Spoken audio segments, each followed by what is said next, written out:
Today modern scientists are saying this, if water is pumped through the pipe, if it takes 50 turns, bends, let's say it's pure nice water, 50 bends if it is forcefully pumped through the pipe, 60% of it turns in a molecular way unpalatable to the human body.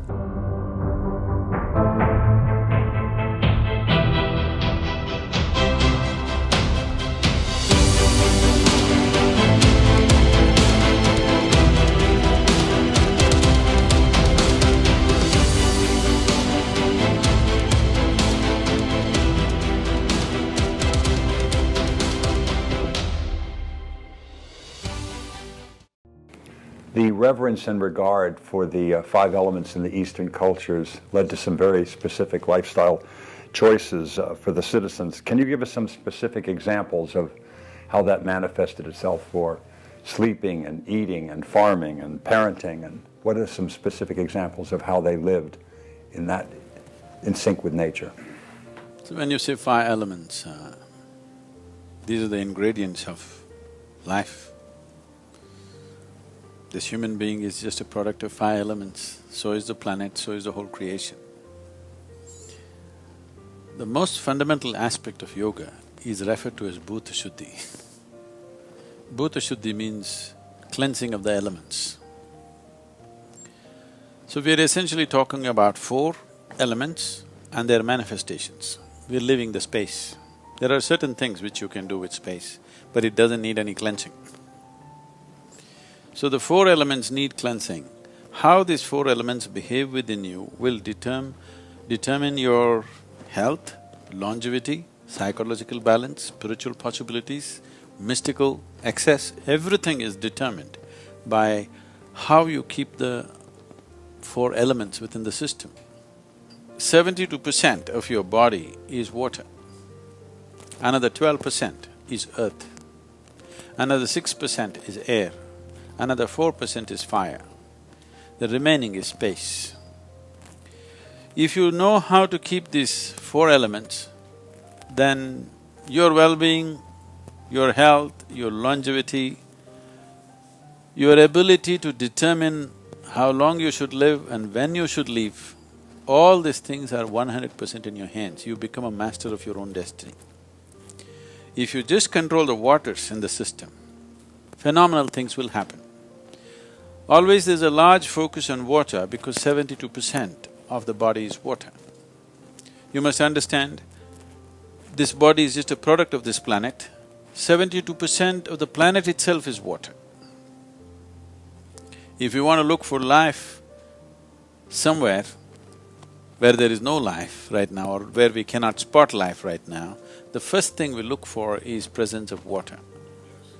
And it is the only miraculous element found on this planet which is naturally available in all the three states of being solid, liquid and gaseous at the same time. So, when I say water, it's interesting that today in the last probably 6 to 8 years, much research has gone into water as to what water is capable of. Today modern science has recognized that water has memory. If you give it a certain thought, this cup of water, it will remember.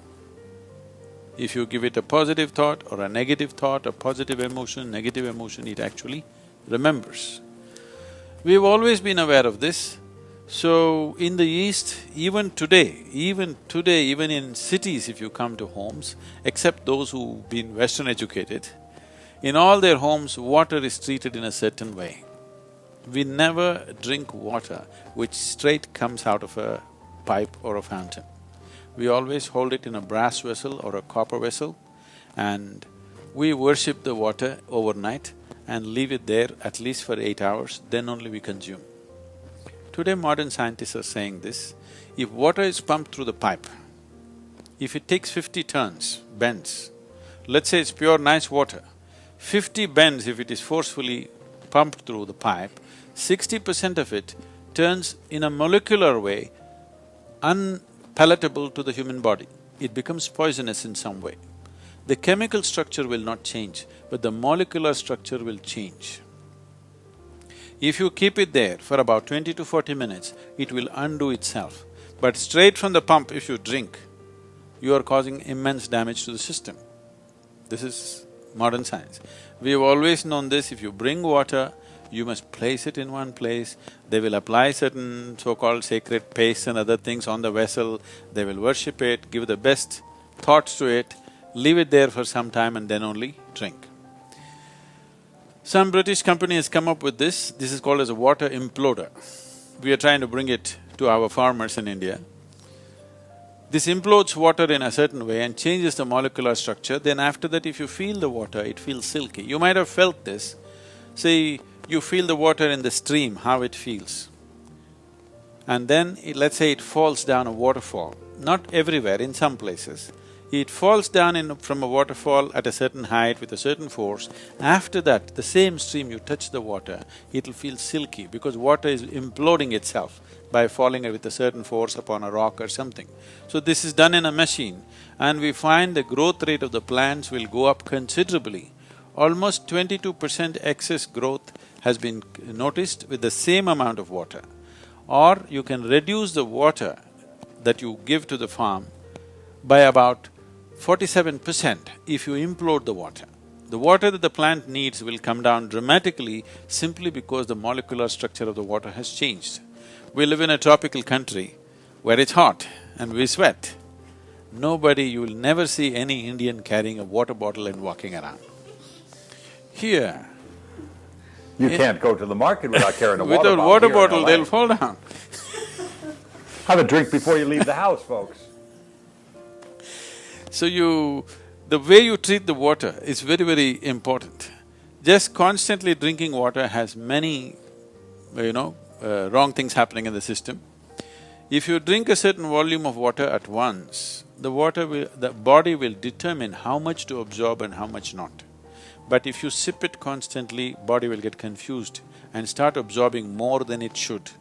So this will bring down the concentration of sodium in the blood level and a certain level of brain swelling will happen. But you will not feel headache.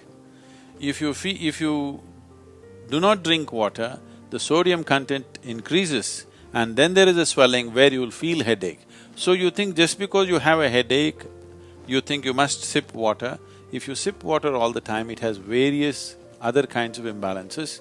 Excess water consumption, not just by ingestion, excess water absorption in the body will lead to various kinds of psychological imbalances.